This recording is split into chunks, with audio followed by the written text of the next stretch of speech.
Mind, body 2 mind, body 2 dustbins కావు. అవి నువ్వు ఏవి పడితే అవి వేయటానికి. ఈ రెండిట్లోనూ అడ్డమైన చెత్త వేయొద్దు.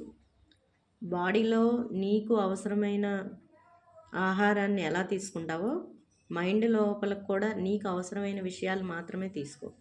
అనవసరమైన విషయాలు నింపొద్దు. ఆది మానవుడైనా నవయుగ మానవుడికైనా అటాచ్మెంట్ అనేది వద్దు. బాధ బాధే, వాత వాతే.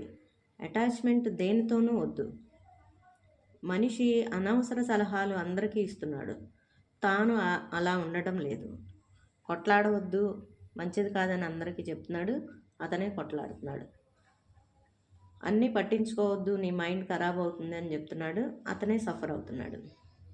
You are light. Great mind discuss ideas. Great mind switch off phones. Average minds discuss events గురించి యావరేజ్ మైండ్స్ డిస్కస్ చేస్తూ ఉంటాయి. గ్రేట్ మైండ్ స్విచ్ ఆఫ్ చేసుకోగలుగుతుంది. అది ఒక లైట్ లాగా ఉంటుంది. Small minds are discuss about people. 2 వ్యక్తులు కలిస్తే 3వ వ్యక్తి గురించి మాట్లాడుకుంటూ ఉంటారు. వాళ్ళది weak mind. Always discuss about others, never talk about others. నువ్వు ఎప్పుడు పక్కన వాళ్ళ గురించి మాట్లాడితే పక్కన వాళ్ళ మైండ్ గురించి డిస్కషనే నీకు సరిపోతుంది. నువ్వు దేనితో ఐడెంటిఫై అవుతున్నావు అనేది ఇంపార్టెంట్. శరీరంతోనా లేకపోతే మనసుతోనా అని. ఏది వచ్చినా అది నీ మనసుకి తాకకూడదు. నువ్వు ఏడుస్తూ ఉన్నావా ఎప్పుడు, అది నీ మనసు నీకు చెప్తుంది. నువ్వు మనసు కాదు అని కూడా తెలుస్తుంది. విచారణ చేసి చూసుకోవాలి. ఒక వ్యక్తి దగ్గర నీకు ఎందుకు భయం వేస్తుందండి, నీకు నీవు విచారణ చేసుకో, ఎందుకు గాయం అవుతున్నావు అని.